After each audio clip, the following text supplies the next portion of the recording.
Antes que haja curiosidade nos irmãos, eu sou deficiente da mão direita, né? Eu não movimento a minha mão direita. Eu sofri um acidente de um choque elétrico trabalhando. Tomei uma descarga de 13.800 volts e Deus me livrou da morte e eu não movimento a mão direita, né? 1 Tessalonicenses capítulo 4 e o versículo de número 16. Glória a Deus. A gente vai ler até o final do texto, do capítulo, né? Todos já acharam? Digam amém. Porque o mesmo Senhor descerá do céu com alarido e com voz de arcanjo e com trombeta de Deus. E os que morreram em Cristo ressuscitarão primeiro. Depois nós, o que ficarmos vivos, seremos arrebatados juntamente com eles nas nuvens, a encontrar o Senhor nos ares. E assim estaremos para sempre com o Senhor. Portanto, consolai-vos uns aos outros com estas palavras. Amém? Pode sentar em nome de Jesus. Eu me sinto bem pregando, irmãos, aqui com os irmãos, porque vejo que o pastor, ele nos dá toda a liberdade, né? Nos dá toda a liberdade de pregar. A gente já tem, os irmãos que viram a gente pregar na festividade passada, sabe que eu já tenho um pouquinho de coragem, né? Para não ter muito medo. Aí o pastor vai e toca na ferida, a gente vai lá e prega. E precisamos de homens que não tenham medo, irmão, né? Gente para pregar aí qualquer coisa, para pregar que o cara vai para o céu de qualquer jeito, tem muito. Está faltando gente que diz que para entrar no céu tem que ser preparado, como foi falado aqui. Irmãos, gostaria de agradecer também, irmão Anselmo, acho que é esse mesmo, cadê? Com a sua esposa, amém? Nos receberam muito bem. Eu me senti como um príncipe, pastor. Muito obrigado por a recepção que vocês já tiveram comigo. Né? Muito bem, Deus abençoe. Eita, comida abençoada, né? Acho que eu vou vir morar aqui, irmão, né? Então, irmãos, vamos à Bíblia Sagrada. Havia uma dúvida aos cristãos de Tessalonicenses, de Tessalônica, acerca dos que morreram em Cristo. Eles viam as pessoas se converter, mas aí, ao passar dos anos, eles viram que os cristãos começaram a morrer.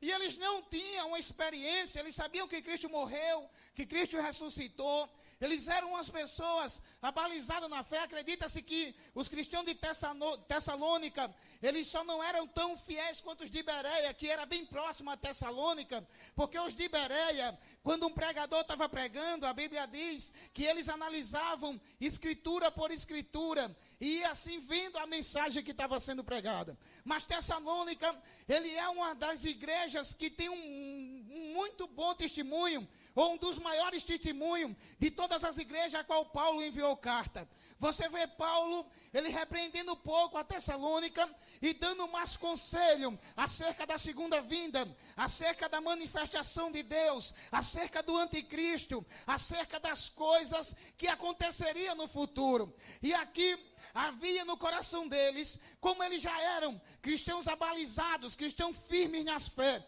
Você vê que a carta em que Paulo, ele fala sobre as três faces do evangelho, é a carta de Tessalônica. O que é isso, pastor? Eu falei isso, estava numa vigília ontem, saí de lá 3 da manhã, da vigília, para dar o estudo de 9 da manhã, o estudo bíblico, e dormi um pouco à tarde para vir para cá à noite. E aí eu estava na vigília, e eu falei um pouco sobre as três faces, aproveitando que ia trazer a mensagem aqui. Eu peguei uma carona lá também para falar acerca das três faces do evangelho que Paulo, ele trata na igreja de Tessalonicenses. Ele escreve no capítulo 1 e o versículo de número 5, ele diz: olha, vocês sabem que o nosso evangelho não foi até vós somente em palavra, mas foi também em demonstração de poder no Espírito Santo. E vós muito bem viste quem fomos entre vós. Aqui nesse texto de Tessalonicenses capítulo 1 e versículo 5, está escrito ali as três faces do evangelho, ou as três faces de um cristão. Por quê? Porque Paulo está dizendo que a igreja de Tessalonicenses, quando recebeu o evangelho, ela recebeu um evangelho que não foi somente em um aspecto, e muito menos em dois. A igreja de Tessalonicenses, ela recebe o evangelho em três aspectos. Primeiro, ele diz: eu não fui somente com palavra, quer dizer, dizer que Paulo, quando levou o evangelho à igreja de Tessalonicense, ele foi pregando a palavra de Deus, porque o crer vem pelo ouvir, e não ouvir a palavra, ouvir pela palavra. Paulo, ele chega pregando aos Tessalonicenses a palavra de Deus. A primeira face do evangelho é que tem todo cristão, toda igreja ou todo crente, ele tem que estar balizado pela palavra. Todo pregador, pastor, qualquer que seja a pessoa, todo homem e toda mulher que faz profissão de servir a Deus, eles têm que estar abalizados na palavra. A palavra é o único nosso meio, é o único nossa regra de fé e prática, é somente a Bíblia Sagrada. Que pena, irmão, que muitas pessoas não gostam de ler a palavra, mas é a palavra que fortifica o cristão. E a primeira face do evangelho é que Paulo foi pregar o evangelho a Tessalonicense em palavra. Segundo, eu fui até vós com manifestação de poder no Espírito Santo. A segunda face que Paulo prega o evangelho a Tessalonicense é a manifestação do poder. O que é o poder? O poder é a palavra grega dunamis. Jesus disse: e recebereis poder dunamis, quando descer sobre vós o Espírito. Poder ali é capacidade recebida pelo Espírito para a manifestação dos atributos ou dos dons espirituais. Então o crente tem que ter poder na vida dele também. Quando as irmãs marcham, né? Quando as irmãs rodam assim, outra pula, se balança, aquilo é manifestação de poder. Quando a gente estende a mão, o demônio cai por terra, acontece cura. Isso é manifestação de poder. E Paulo está dizendo: eu fui pregando até vocês a palavra, mas também eu cheguei aí em manifestação de poder. Terceiro aspecto que Paulo prega o evangelho à igreja de Tessalonicense, ele diz: e vocês viram qual fomos entre vós. Aqui, os três aspectos do evangelho são três palavras gregas. Primeiro, palavra no grego, logos. Logos, palavra de Deus. Segundo, ele disse: eu fui em manifestação de poder no Espírito. Patos, logo, patos, e depois ele diz: e vocês viram quais fomos entre vós. A palavra fomos no grego, ela dá o sentido de etos. Etos no grego, ela dá o sentido de caráter. Etos no grego, ela dá o sentido de testemunho. Então quando Paulo está falando aos Tessalonicenses, ele está dizendo: eu fui até vocês pregando a palavra de Deus em demonstração de poder, mas não perdi o testemunho, mas não perdi o caráter, mas não perdi o meu testemunho diante da sociedade, porque vocês viram qual era o meu testemunho diante de Deus. Deixa eu dar já uma revelação da parte do Senhor aqui. Ei, nós temos que ter sim a palavra de Deus, temos que conhecer a Bíblia como ninguém conhece. Sabe por quê? Porque tem ateu que está lendo Bíblia, tem muita gente aí fora que está lendo Bíblia para distorcer, para querer enganar. Então precisamos conhecer a Bíblia, precisamos da unção do Espírito, da manifestação do poder do Espírito, para assim destruir as obras de Satanás pela fé. Jesus se manifestou para desfazer as obras do diabo, e isso só é desfeito através de poder. Mas também, irmão, a igreja não precisa perder o testemunho. A igreja tem que ter caráter, sim, pastor. A igreja precisa viver como nossos irmãos viviam no início da sua fé. A igreja não pode perder a decência, a igreja não pode perder a ordem. A igreja tem que ter caráter na presença de Deus.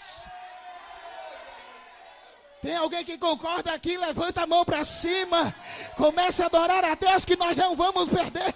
Pode tocar no irmão aí e afrontar ele, dizendo: olha, não perca a decência. Diga para ele: não perca o caráter. Fica firme na presença de Deus.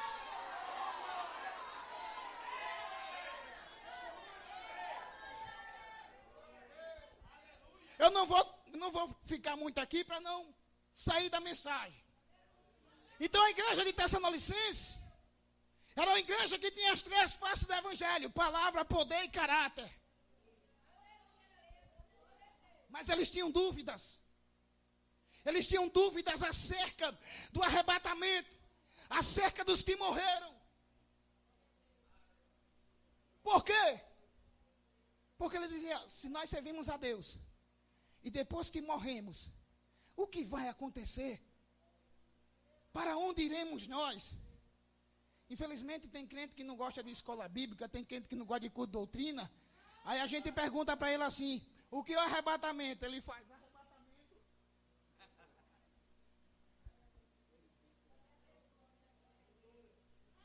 Se você não sabe o que é a vinda de Jesus para buscar a igreja, irmão.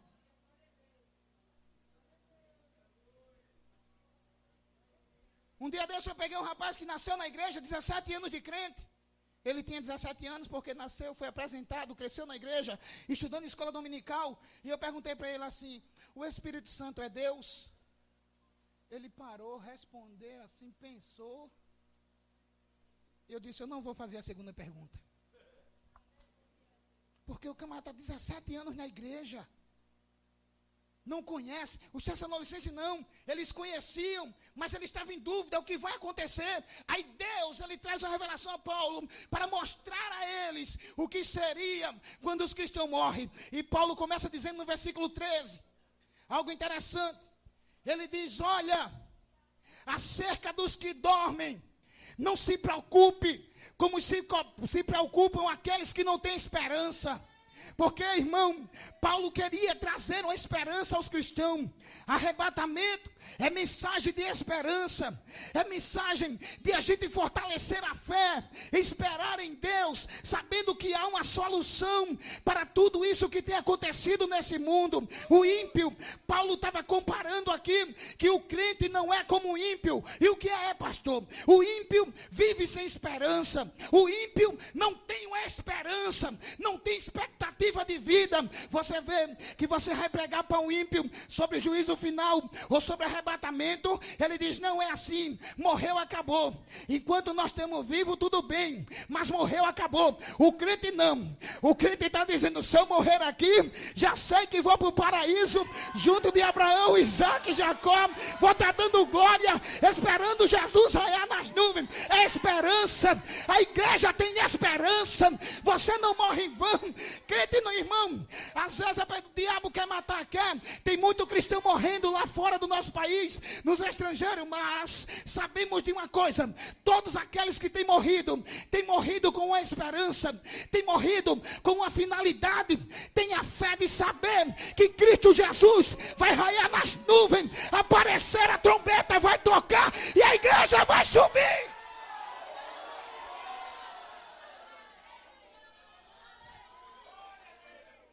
Paulo disse, vocês não são ímpios. Não se engane com isso. E depois ele traz a revelação. Ele diz, o mesmo Senhor. Não é outro Senhor.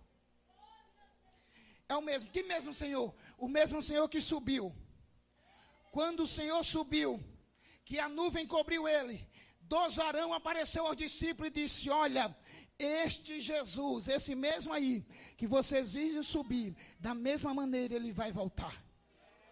O mesmo Jesus, que mesmo Jesus Paulo está falando, o mesmo Senhor, que mesmo Senhor, é aquele Senhor que olhou para os discípulos e disse assim, não fique preocupado o vosso coração, credes em Deus e crede também em mim, na casa do meu Pai tem muitas moradas, se não fosse assim, eu não vou teria dito, vou vos preparar lugar, e quando preparar lugar para vós, virei para vós outra vez, e vos levarei para junto de mim, para que quando eu estiver, esteja vós também. Aleluia! Você vai subir para estar na glória. Você não vai ficar na terra com o anticristo. Satanás não vai ter esse gosto. A igreja vai morar no céu, no céu, no céu. O céu está esperando você.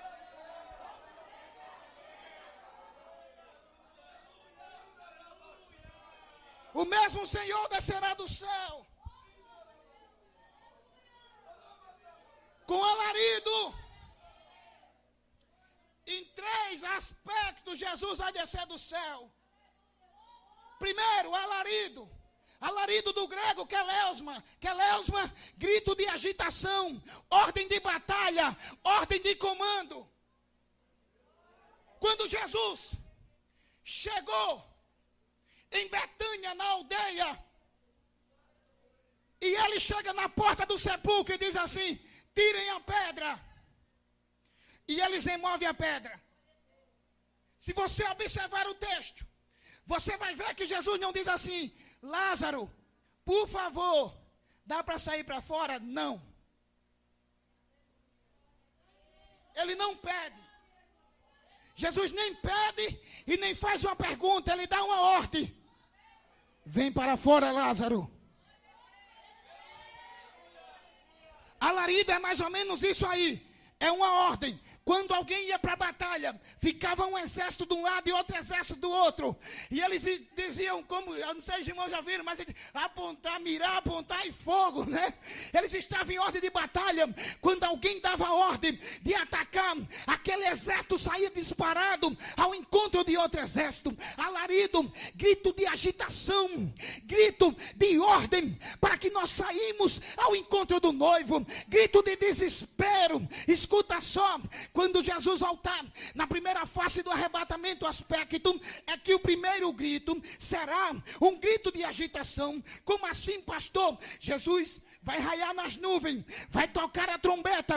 Quando a trombeta tocar, vai acontecer o que Paulo disse em 1 Coríntios capítulo 15, versículo 51. Eis que eu vos digo o mistério: nem a carne, nem o sangue herdarão o reino de Deus, e nem aquilo que é mortal herdará a imortalidade, e nem o que é corruptível herdará a incorruptibilidade. Mas convém que aquilo que é mortal se revista de imortalidade, e aquilo que é corruptível se revista de incorruptibilidade ante a última trombeta, porque a trombeta soará. Quem pode dar glória a Deus? A trombeta vai soar num abrir e fechar de olhos, rapidamente. Quando a trombeta soar, a igreja que está morta, os cristãos que estão mortos, vamos ressuscitar, e nós juntamente com eles vamos acompanhar. No mesmo momento seremos transformados a encontrar o Senhor nos ares. Escuta, vai ter grito de alegria, irmão. No momento em que os mortos ressuscitarem, eu creio que já é um anseio, já é um desejo daqueles que esperam a vinda do Senhor lá no seio de Abraão. Quem sabe eles vivem hoje dizendo: a qualquer momento Jesus está voltando e nós vamos ser ressuscitados dos mortos. Eles estão ansiosos. A igreja vai ser arrebatada, vai ser grito de agitação, de glória, vai ser grito de alegria na presença de Deus. Mas escuta só, vai ter um grito de agitação aqui na terra também. Deus, Jesus, descerá do céu com alarido, grito de agitação. Quem vai subir vai gritar de alegria. Quem vai ficar vai gritar de desespero. Aí vai entrar a questão: se eu desse ouvido a meu pai, se eu desse ouvido a minha mãe, se eu desse ouvido a pastor. Quantas vezes o pastor pregou lá e eu disse: isso aí é comigo, é com você, que é para você se ajeitar mesmo. Não é com outro não, é com você. Você tem que se firmar em Deus. Quando o pastor prega é porque ele quer que você suba para morar no céu, para não ficar gritando com desespero.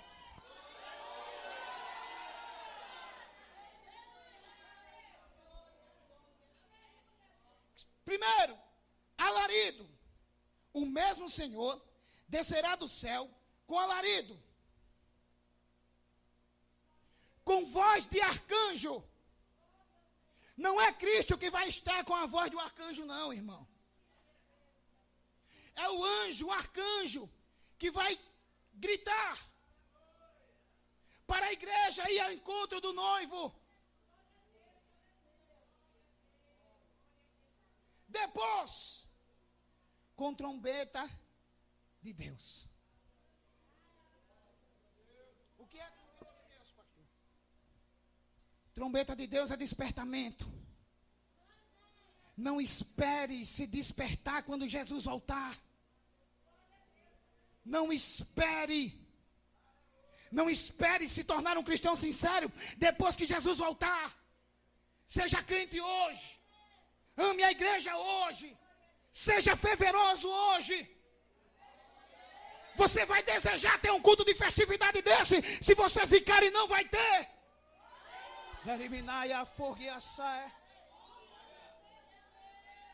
Jesus quer levar você para morar no céu. Ele ama a sua alma. Não foi em vão que ele morreu por você. Então se desperta. A Bíblia diz: sede sóbrios e vigiai.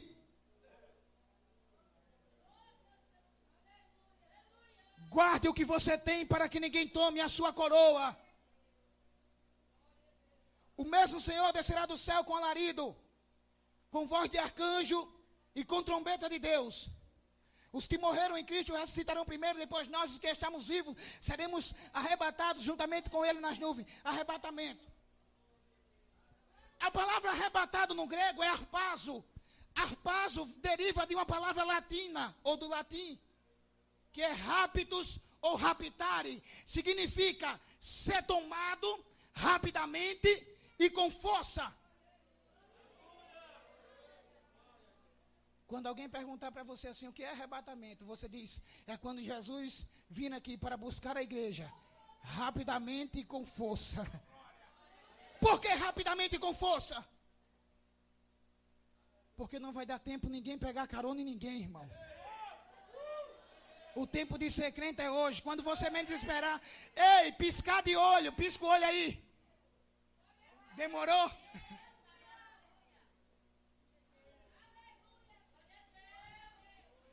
Só para você ter noção, quantas vezes tu piscou o olho do início do culto até agora?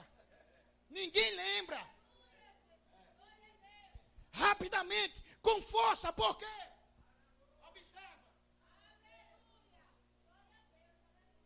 Não entendi, pastor. Lei da gravidade. Tudo que joga para cima cai para baixo. O centro da terra puxa. Por isso que no espaço não tem gravidade e as coisas flutuam. Mas na terra existe lei da gravidade. Mas a lei da gravidade não vai segurar o arrebatamento. Porque Jesus vai levar a igreja com força.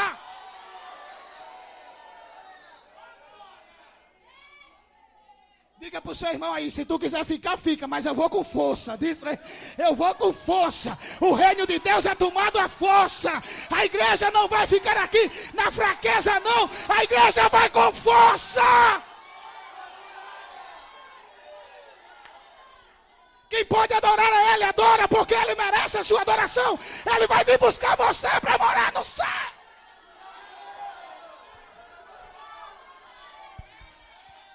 Pode sentir a presença de Deus, pode sentir a presença de Deus. É isso que vai renovar você até o arrebatamento. É isso que vai te dar força até a vinda de Jesus Cristo. Iriabassuri me dai a séria. E casto que faça. E mandar abaixo.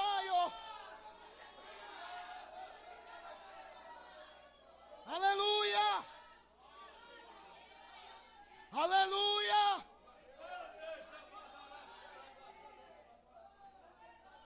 Vamos chegar lá.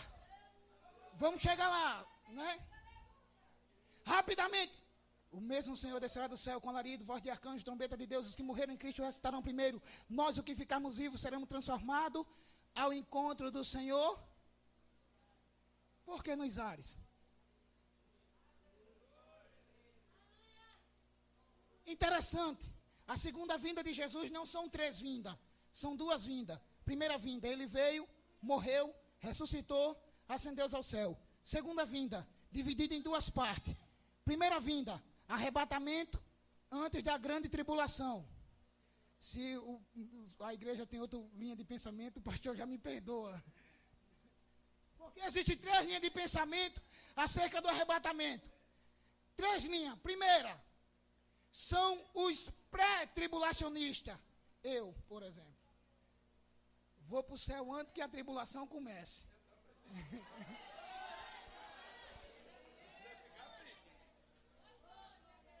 Pré-tribulacionista, a igreja vai ser arrebatada antes da tribulação. 1 Tessalonicenses ou a 2 Tessalonicenses, capítulo 2 e versículo 7. O mistério da iniquidade já opera, mas há um que o detém até que seja tirado do meio. O anticristo só não se manifestou porque o Espírito Santo detém o anticristo se manifestar até que a igreja seja tirada da terra. medo do chip da besta, irmão, você não vai aceitar essa miséria.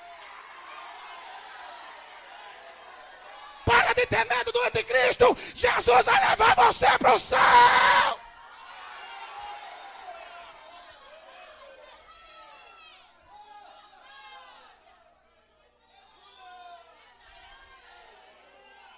O que tem de crente com medo?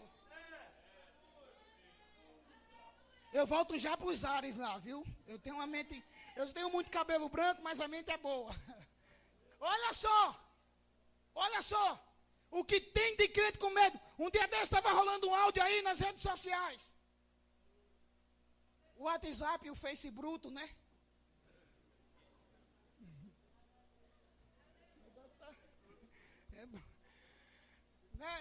O WhatsApp, a mulher chegou e colocou um vídeo lá de São Miguel dos Campos. Tinha um monte de crente abestalhado, me desculpe até a expressão, com medo. É bom que nós é nordestino, tudo entende a linguagem do outro, né? Eu fui pregar aqui fora no estado, aí eu disse, pois? A rapaz disse, o que é isso? Disse, vamos para a lagoa lá que tu descobre. Ri da gente porque fala, pois, ó. Aí ele diz assim, olha para aí, olha. Vamos voltar. Aí estava rolando um áudio no WhatsApp aí. A mulher, eu sou desviada da igreja há tantos anos. E eu estava de madrugada dormindo. E Jesus me deu uma visão que ele está voltando. E mandou dizer à igreja que vigie, que tome cuidado para não ficar. Aí minha esposa, quem pegou, aí disse, tu já ouviu isso, Diego? Eu disse, não, vou ouvir agora. Quando ouvi, eu disse, sim. Aí disse, só a irmã alertando a igreja aí. Eu disse, não, quem está desviado é ela, não é eu? Vamos parar de ter medo, irmão. Você é crente para morar no céu. A igreja não pode ter medo dessas coisas. O mundo que tem que temer, porque a ira de Deus vai cair sobre ele. E agora a Dilma já apoiou o sinal da besta no Brasil. É na mão ou na testa, eu estou com medo. Está com medo de quê? Eu tenho certeza de uma coisa. Quem quiser colocar, coloque. Mas só vai ser ordem mesmo quando Jesus levar a igreja. Se ele disser assim, a partir de 2017, será obrigatório usar o chip. Aí eu digo, antes disso, Jesus volta. Maravilha. É bom que a gente já sabe a data, que ele já está sabendo. Opa, daqui para 2017, é tempo da igreja estar de pé, porque Jesus vai voltar antes disso. O anticristo não vai tocar na igreja. A igreja será arrebatada para morar no céu. Vamos voltar para os ares lá, porque senão você diz depois que eu não peguei a Bíblia, né? Por que Jesus vai voltar nos ares? Primeira vinda. Ele vem para arrebatar a igreja.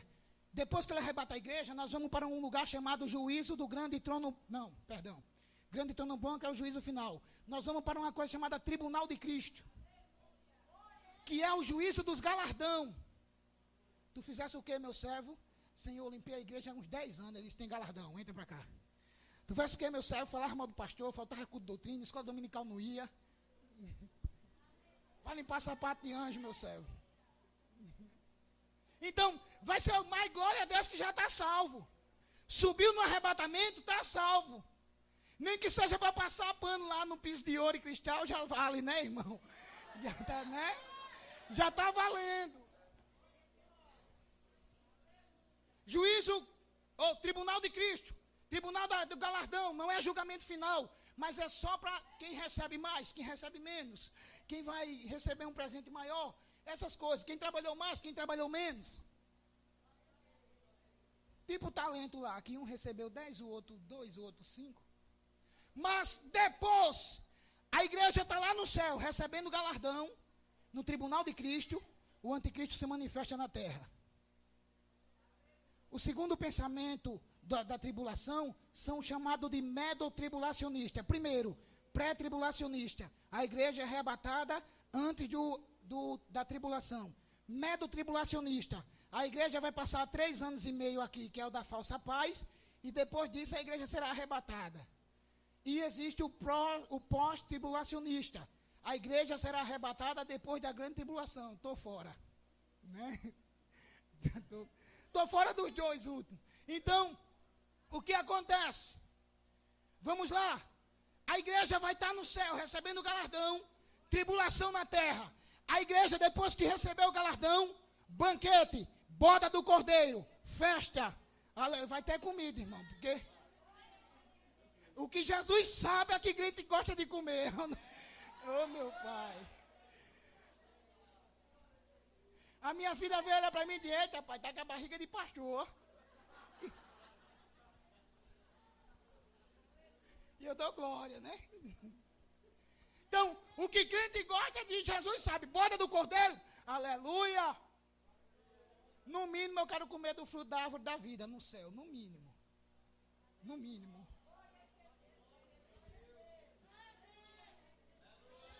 Boda do cordeiro. Depois da boda, já tem passado 7 anos aqui na terra depois do arrebatamento. A igreja vai ficar 7 anos no céu, que é o período da grande tribulação. Apocalipse 19, Jesus volta com a igreja arrebatada agora, para pelejar com o anticristo. Em Apocalipse 19, batalha do Armagedon. Até aí tudo bem. Agora só quis explicar para você o que será mais ou menos o arrebatamento. Porque acreditamos no pré-tribulacionista agora, por que Jesus vai voltar nos ares?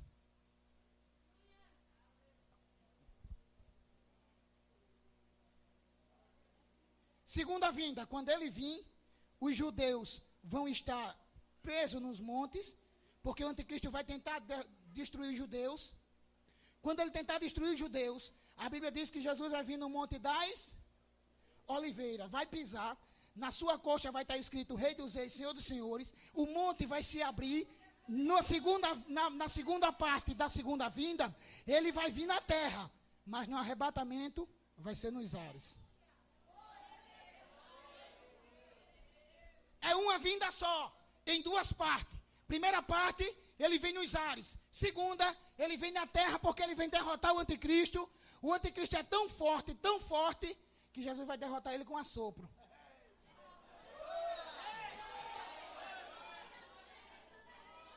O que é forte demais. Sem falar no diabo. O diabo é valentão, manda, quebra tudo, mata. Aí a Bíblia diz assim, lá em Apocalipse 20, versículo 3. E vinha um anjo que desceu do céu com a cadeia na mão, prendeu o diabo e jogou ele no abismo. Eu esperava Deus dizer assim, desceu o arcanjo Miguel, pegou o diabo pelo chifre, não é mal o quê? Um anjo, ó. Jesus disse assim, qual é o faxineiro do céu? Aí ele disse, vai tu mesmo. O anjo mais fraco que tem no céu, irmão, vai prender o diabo no abismo. E ainda tem crente que tem medo de demônio. Eu não acredito num negócio desse, irmão. Fui pregar fora do estado, o presbítero como estava com a gente, manifestou um demônio, a igreja estava lotada, manifestou um demônio da igreja, o cara começou a jogar a cadeira que nem joga bola. Demônio brabo, rodando. O irmão, quando eu olhei para dentro da igreja, só estavam os obreiros, 2 pastores, o conjunto, e digo, meu Deus do céu, cadê os irmãos? Quem tem que expulsar é o demônio, não é os irmãos não. Quem tem que sair é o demônio, não é os irmãos da igreja.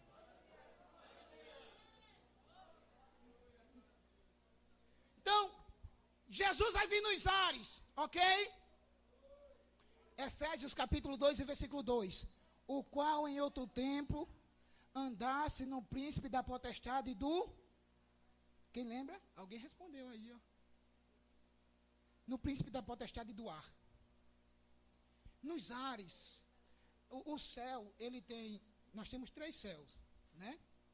Céu atmosférico, camada de ozônio, esse céu aí que a gente vê. O céu galáxico, que é o céu Sol, Lua, planetas. Céu dos céus. O céu da glória de Deus, onde Deus habita. Porque a Bíblia diz que Deus, ele se assenta, o céu é o trono de Deus. E Deus é tão pequeno que ele se assenta no céu e apoia os pés na terra.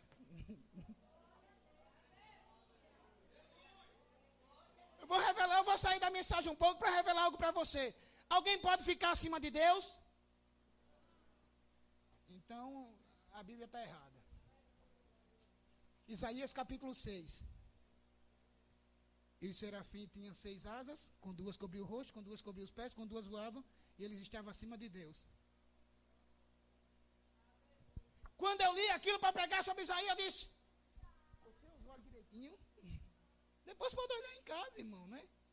Sai do Facebook um pouquinho e olha lá. Você os olhos um pouquinho acima de Deus. Não, não aceito. Ninguém pode ficar acima de Deus. Como é que ele está acima de Deus? Ninguém pode ficar acima de Deus. E o serafim vai ficar acima de Deus? Não aceito, não aceito. Comecei a orar, a ler, lia de novo, pegava outra Bíblia. Eu tenho umas 20 Bíblias em casa de estudo diferente. E pegava uma, pegava outra, pegava dicionário, pegava e não encontrei. E comecei a olhar. Aí eu comecei a olhar o texto. Aí Isaías disse, no ano em que morreu o rei Uzias, eu vi o Senhor dos exércitos, estava fazendo o quê? Ele estava como? Assentado sobre o trono.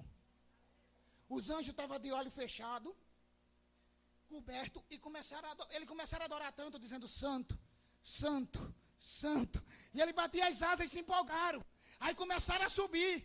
Aí ficaram acima de Deus. Eu disse, meu Deus, eles acima de Deus, mas eles não estavam vendo que estava acima de Deus, porque as asas estavam cobertas. Aí depois eu descobri, Deus estava sentado.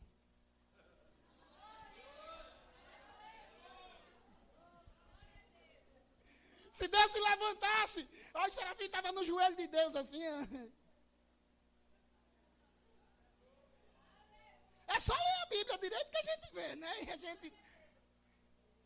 Vamos voltar. A Bíblia diz que nós andávamos seguindo o príncipe da potestade do ar. Quando Daniel orou, que o anjo veio, 21 dias depois, e disse, Daniel, servo do Deus Altíssimo, eis que Deus te ouviu desde o primeiro dia. E porque ele demorou 21, o príncipe da Pérsia me segurou lá, foi para Bema, teve que vir Miguel e dar uma rapada nele para ele me soltar. Linguagem de hoje, né? Aí ele veio e soltou. Como a igreja vai ser transformada em corpo espiritual? Jesus disse, vós sereis como os anjos. Corpo de anjo, corpo glorificado. Se nós fosse passando, irmão, a região celestial onde habitam os demônios é abaixo do céu. Abaixo do céu está o paraíso, que antigamente era chamado de seio de Abraão. Jesus levou o cativo, o cativeiro, colocou abaixo do céu até o arrebatamento. E abaixo do seio de Abraão existe as regiões celestiais, onde habita principado, potestade, domínios, tronos, aqueles demônios lá. Quando a igreja fosse arrebatada, poderia vir um príncipe da potestade do ar. Vou segurar ao menos uns 3 crentes daquele aqui para ele não subir. Aí Jesus diz, eu entro no território do inimigo. Vamos ao encontro dele nos ares. Não entendi, pastor. A ciência que a lei da gravidade não vai impedir da igreja ser arrebatada. Ninguém, nenhum homem na terra, anticristo ou demônio no céu, nas regiões celestiais, vai impedir da igreja se encontrar com Cristo, porque ele vai ao encontro dele nos ares.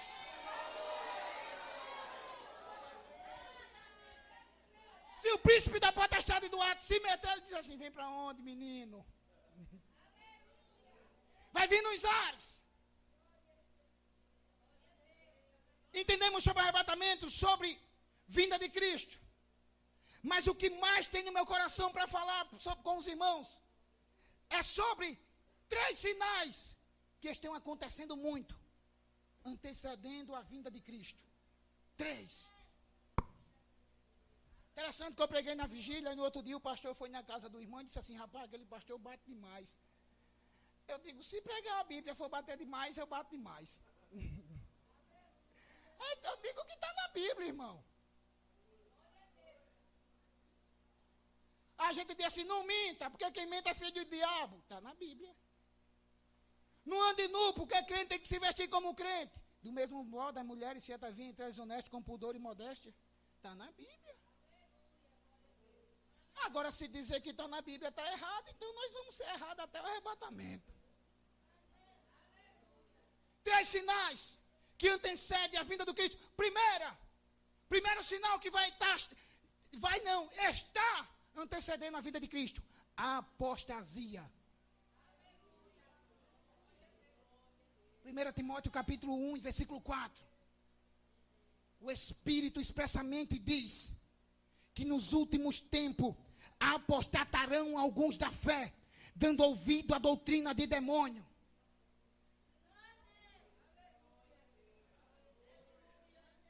Eu não era crente. Não era crente, pastor. Ia para baile funk. Ia para discoteca. Lá me drogava, usava droga. Meu pai ia me buscar de madrugada na discoteca. E minha mãe, muitas das vezes, eu vinha quebrando tudo na rua. Não dizia nada com meu pai e com a minha mãe. Nem dizia que ele estava errado, porque eu sabia que ele estava certo. E como eu não podia dar no meu pai e na minha mãe, eu descontava na rua, quebrava a lâmpada de poste, jogava paralelepípedo nas portas de mercadinho, e os lixeiros que tinha na rua saía espalhando tudo, mas nunca respondi meu pai e minha mãe. Quem estava errado era eu, não era eles?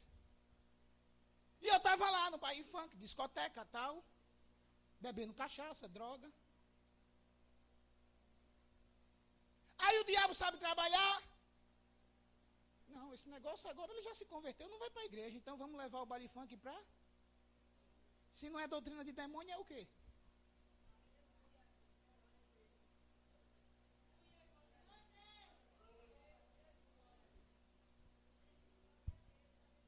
Se liberar vai só um cigarrinho, a gente fuma e... Eu sei que quem sofre de vício que se converte é difícil libertar, mas tem que se libertar, irmão. Tem igreja com lugar para fumante. Vamos fazer a sala dos fumantes aqui, que é para não atrapalhar o culto. Eu estou falando sério. Não se escandalize. 3.000 templos foram abertos de igrejas homossexuais no Brasil. Se isso não é doutrina de demônio, é o quê? Aí não pregue, porque se pregar contra o homossexual, Jesus quer mudar a vida dele, casar ele com a mulher, levar ele para morar no céu também.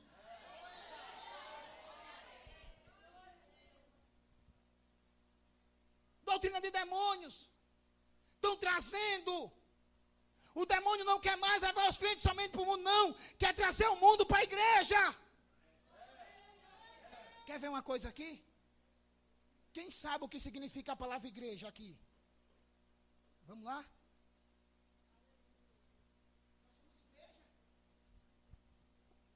A palavra igreja significa chamados para fora. Guarda isso, pelo amor de Deus. Igreja significa chamados para fora. Por quê? Nós aprendemos aqui dentro.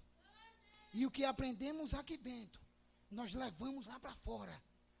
Para que as pessoas que estão lá fora sejam mudadas com aquilo que aprendemos aqui dentro.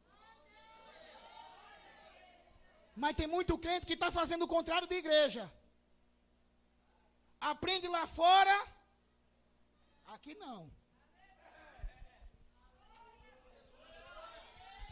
Aprende e fica lá fora mesmo, aqui dentro não. A igreja que vai morar no céu vai levar daqui para lá, não vai trazer de lá para cá não. Doutrina de demônio. Os demônios têm invadido as igrejas, têm pregado a Bíblia de maneira errada. O pastor, o demônio lá pega a Bíblia, pregou para Jesus, quanto mais para os crentes. A gente vem, pastor, sofre, prega uma doutrina. Irmão, você tem que ser crente. Você tem que ser fiel a Deus.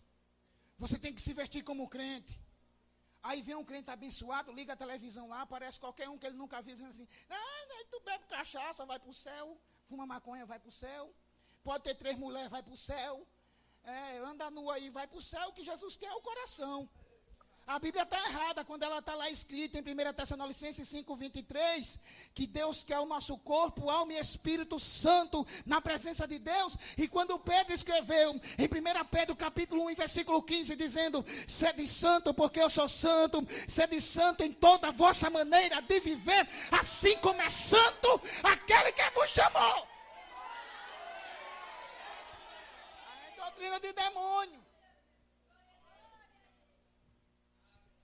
Doutrina de demônios. Está aí. Para todo mundo ver. Esse é o primeiro sinal que está antecedendo a volta de Jesus. Segundo. Vai apertar só um pouquinho. Mas é para o nosso bem. Corrupção da sã doutrina.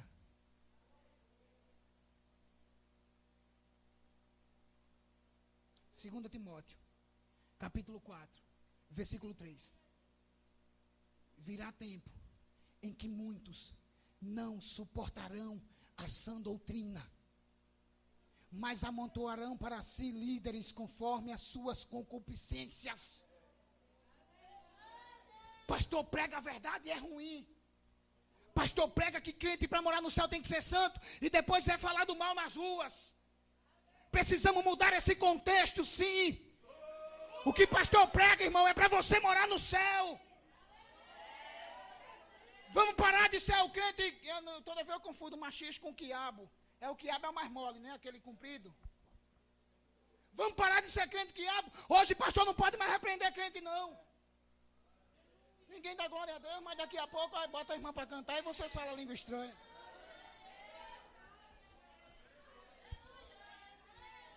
Se o pastor repreender, foi comigo. No culto de doutrina, não espera nem sair. No culto de doutrina mesmo, bota a cara desta tamanho, não temos medo de cara feia, meu filho. Você vai ter que se converter para morar no céu. E se está errado, foi com você e ponto final. Foi comigo. O pastor, quando falou de mentira, foi comigo. Pare de mentir. É só isso. Vivemos numa época, os crentes light. Tocou em mim, eu paro de devolver dízimo. Só tem o seu aqui na igreja. Se você devolver, quem vai ser abençoado é você. Se você não devolver, a janela do céu vai se fechar para você, meu filho. E outra, Deus vai levantar quem tem para ajudar a obra. Seja fiel a Ele independentemente. Se o pastor falar da minha saia, eu saio do departamento. Se o pastor falar da minha roupa, eu saio da igreja. Para de ser crente, sei lá o que é machista ou quiabo, é um desses troços aí. Crente mole. Crente fraco, que não aguenta a repreensão.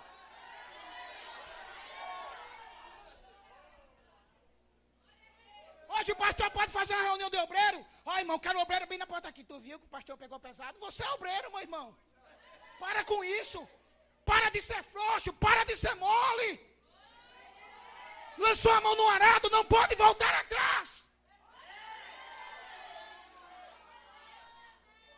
Aí quer o quê? Quer chegar de todo jeito aqui? E aí, pastor? E a gente vai ficar rindo aqui, aceitando aqui todo mundo entrar de qualquer jeito, seminu na igreja. Para com esse negócio. A igreja não pode perder a doutrina. A tolerância de Jezabel não vai permanecer na igreja. Eu tenho orado, pastor, para Deus levantar pastores, homens de Deus, que não tem medo de falar, pregadores que toquem na ferida. Ei, você tem que ser crente para morar no céu. Jesus quer te levar para o céu.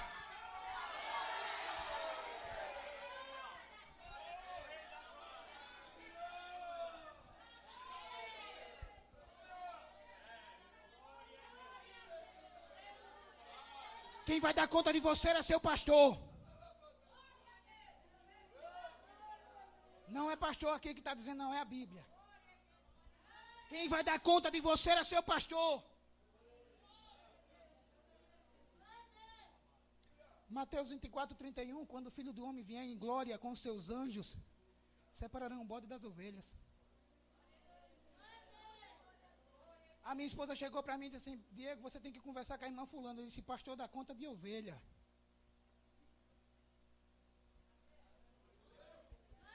Não entendeu não? Vou explicar. Pastor não dá conta de bode, irmão. Pastor cuida de ovelhas. Bode arromba a cerca, bode como o que quer. Pastor não manda na minha... Pastor nenhum manda na minha vida. É lógico, nem sua mãe manda.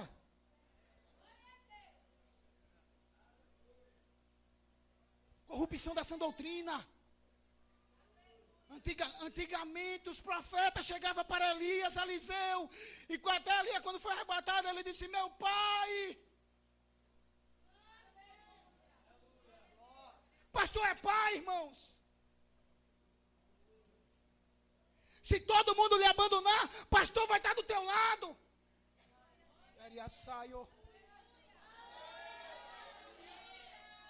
Pastor, ora pela igreja. Sabia que a gente ora mais pela igreja do que por nós mesmos? Sabia que muitas vezes nós temos com pressão psicológica? Uns dias atrás quase deu um infarto em mim.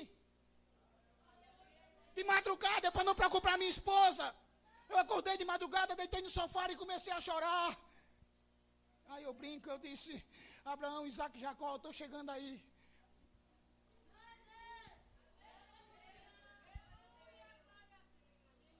Sabe o que é isso? Preocupação com ovelhas. Preocupação com doutrinas. Quando vocês quebram a doutrina, vocês acabam com a gente. Vocês atingem a gente. Uma coisa eu tenho certeza, se pastor fala é para o seu bem. Se pastor prega a doutrina é para o seu bem, é para você morar no céu. Oh, Espírito de Deus. Pastor, Deus vai levantar muitas ovelhas para te ajudar.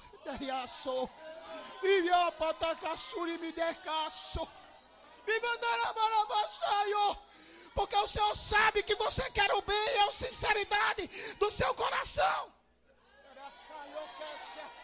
Ei, seja ovelha para multiplicar, seja ovelha para gerar ovelha, seja ovelha para crescer na obra, seja ovelha que obedece à doutrina.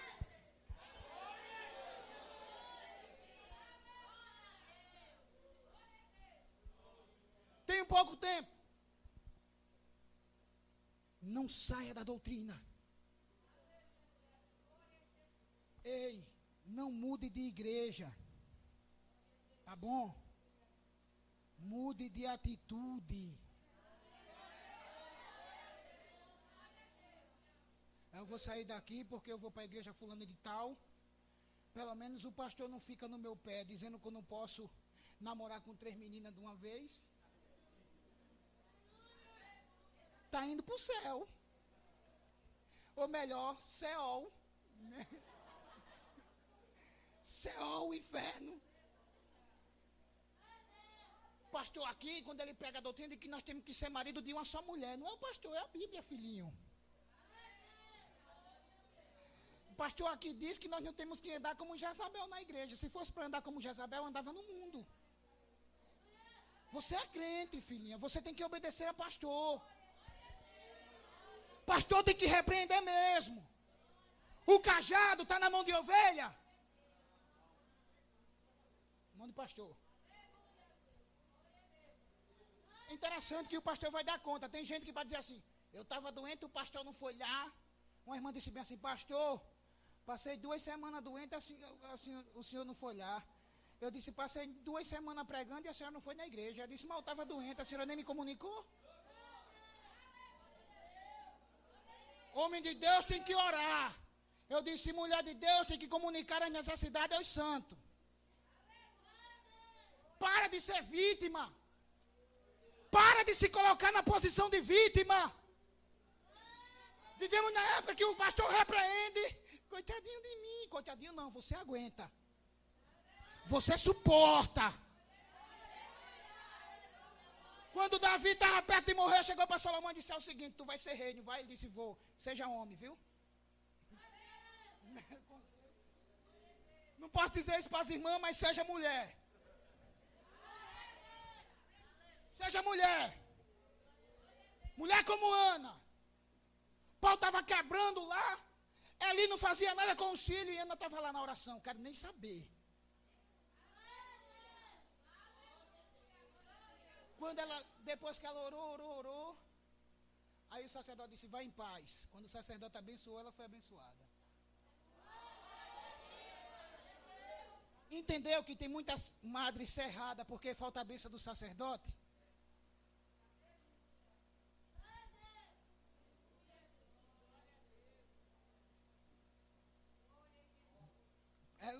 Irmão, o que tem sido chato, o que tem de pregador itinerante sem pastor,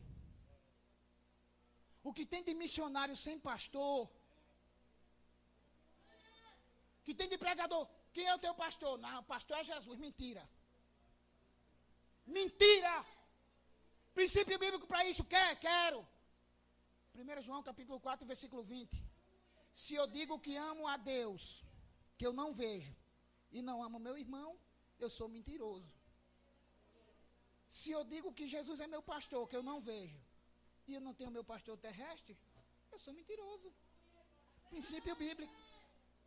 Aí depois a pessoa diz, esse pastor bate demais. A Bíblia é quem bate, né?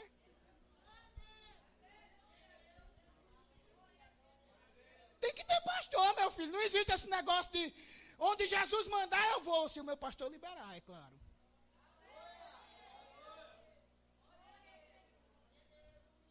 Cristão não trabalha escondido. Não, é escondidinho, nós vai lá, faz o culto, não. É o seguinte, pastor, estou indo pregar em tal lugar e está liberado, vai lá, meu santo. Leva o nome da igreja, leva lá o nome de Jesus, leva o nosso ministério lá e ele diz que faz parte do nosso ministério. É assim que funciona, irmão. Tem que obedecer aquilo que o pastor ensina, a doutrina que o ministério ensina.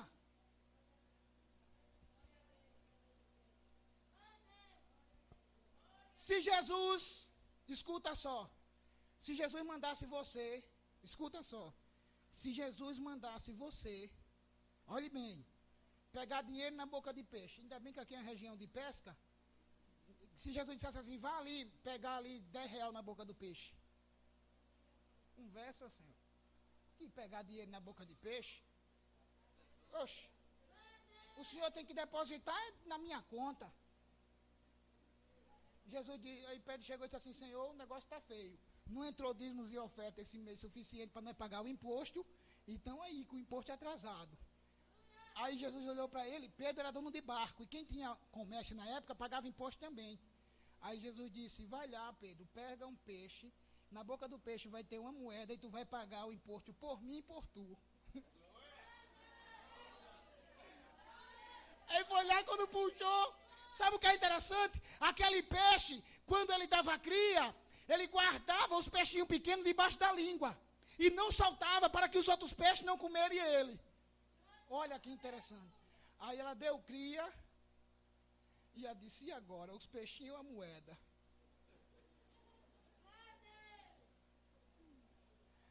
Ele disse, bom, se ele está mandando, até o peixe disse, se ele está mandando, vai lá, menino. Cuidado com os tubarão. Pensamento de peixe. Já veio com a moeda, Pedro pescou, pagou o imposto pelo ministério de Jesus e pagou o imposto pelos barcos dele.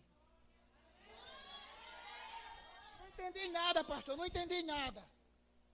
Aí o pastor diz, faça assim, o cara está errado. Não aceito. Não quero.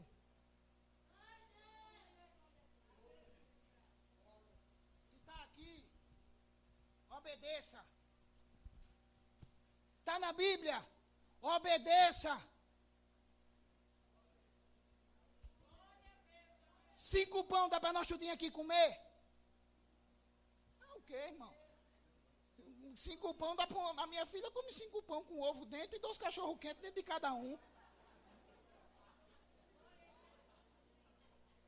5 pão. 5 pão só dá para o cara comer se for com 4 litros de refrigerante. Oxe. E 5.000 pessoas comeram 5 pão. Por quê? Lei da obediência. O templo estava pequeno, meu Deus. Vou tomar 5 minutos só, pastor. Eu garanto, 5 minutos, não vou passar disso. O templo estava pequeno. Época de Eliseu. O templo estava pequeno. Aí eles queriam construir o templo. Coisa boa assim ou não?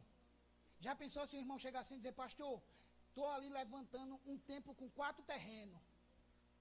Ou se não, o irmão sem dizer nada, o pastor ganhou 6 ou 7 terrenos, levantou um templo e diz, pastor, o templo está levantado. Era bom ou não era? Oh, glória, né? Ainda convidava eu para pregar na inauguração. Aí o que acontece? Eles foram levantar o templo, aí disse assim, pastor, é o seguinte, o templo está pequeno. A gente pensou em levantar, mas o senhor permite? O que é isso? Lei da obediência. Aí eles disseram assim, vai lá, pode ir levantar. Eles foram sozinhos? Serve-te de ir conosco. O que aconteceu? Machado na água. Quem resolveu? O líder. Princípio de obediência. Trabalho sem liderança. Machado na água e ninguém resolve.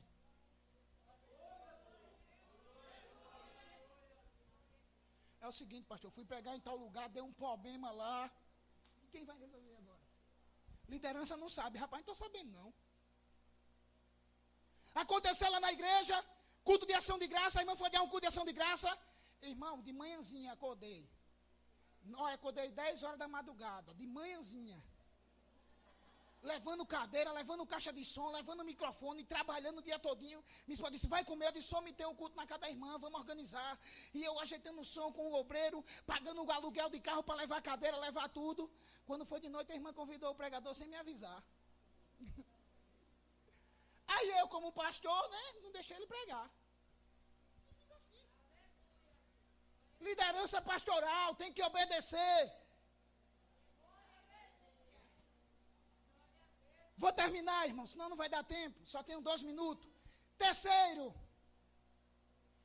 esfriamento espiritual. O que esfria a igreja não é a palavra dura do pastor. Não é a repreensão do pastor. Não é quando o pastor chama você. Eu já dei repreensão em obreiro, irmão. Que ele sentou na cadeira, começou a chorar e disse, eu tenho que mudar, pastor. Eu tenho que mudar. Eu disse, tem que mudar mesmo, bicho.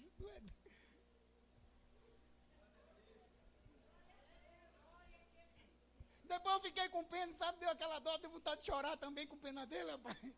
Eu abracei ele, disse, meu filho, me perdoe se eu fui muito duro, mas eu sei. Ele disse, não, pastor, mas foi bom. E hoje ele está lá pregando lá fora do estado. É só questão da obediência. Esfriamento não é repreensão. E o que é, pastor? Por se multiplicar a iniquidade.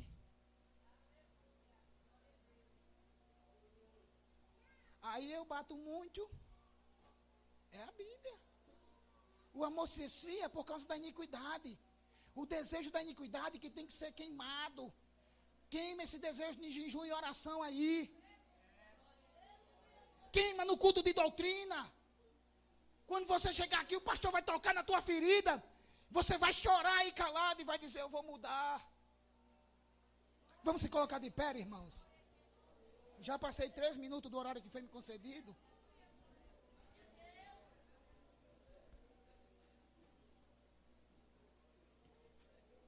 Pergunta, olha só. Quem não é crente ainda, levanta a mão. Tem alguém não evangélico ainda? Dá um sinal com a mão. Pastor, eu tenho vergonha. Faz vergonha não, irmão. Quando eu estava no mundo, o cara dizia assim, Diego, vamos tomar 51. Eu dizia, bora. Não tinha vergonha nenhuma. Hoje eu não tenho vergonha de gritar que sou crente, não. Tinha gente que dançava, descia na boca da garrafa lá, né, e na igreja, tá com a oportunidade, o irmão fulano de tal. Eu tenho vergonha. Ei, tem vergonha agora? Tem alguém que não é crente? Levanta a mão para mim ver você. Eu não sou evangélico ainda. Se tem alguém aí atrás, me diz, por favor. Não tem ninguém. Todo mundo crente, né? Glória a Deus, todo mundo vai morar no céu. Aleluia. Né? Então, desde já eu agradeço. Agradeço ao pastor que mais uma vez nos confiou. Os irmãos que tiveram a paciência de ficar aí ouvindo, né? Eu sei que eu sou chato, mas é a Bíblia, né? É a Bíblia. Aí tem que ser assim mesmo. Então, Deus abençoe vocês. Que o departamento possa multiplicar a cada dia, né?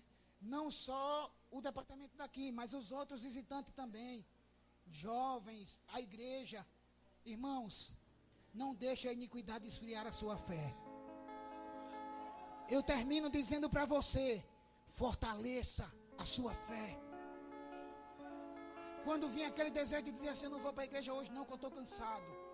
Diga, eu vou vencer o cansaço pela fé. Estou sem vontade de continuar na igreja. Eu vou vencer pela fé. O justo, pela sua fé, viverá.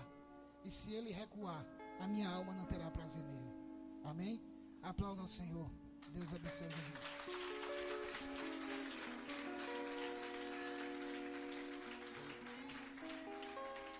Quem está feliz? Quem vai morar no céu? Ontem foi Gagal. Aí hoje foi um mocotozinho, 40zinho, né? Que tem crente que é preciso ouvir verdade. Que quando eu tenho um irmão aqui, eu admiro ele. ele é o dirigente do senhor. Quando recebe um convite, primeira coisa, ele, pastor, posso ir? Eu digo, vá, meu filho, não, primeiro eu vim combinar com o senhor. Se der, se o senhor dizer que eu vou. Se o senhor disser que não, também não vou. Mas tem algumas pessoas que faz o que quer, que tem vontade, eu faço porque eu sou crente, quem manda não é Jesus, eu estou aqui para obedecer Jesus. Se você não obedece o pastor, também não obedece Jesus, não obedece é nada, rapaz. Isso é pura realidade.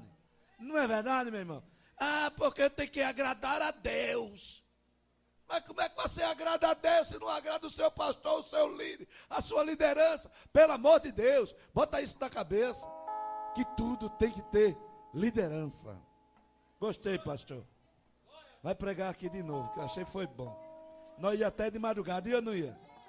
Glória a Deus, é assim mesmo que Deus faz. Tem que se converter mesmo.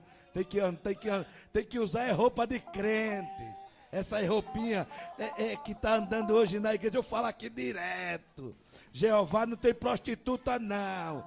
Jeová tem mulher santa, jovem santo. Esse negócio de mostrar o corpo de Ana nua é para Satanás lá fora. Começa a mudar a tua história se quer ir para o céu. Ô irmã Tata, eu quero dar uma oportunidade à irmã Tata, ela não agradeceu. Ela vai agradecer e já termino neste instante. Eu quero passar, irmã Tati, coloca isso aí e vem agradecer ao Senhor. Essa mulher de Deus trabalhou que nem um animal, que nem eu disse, para essa festa acontecer.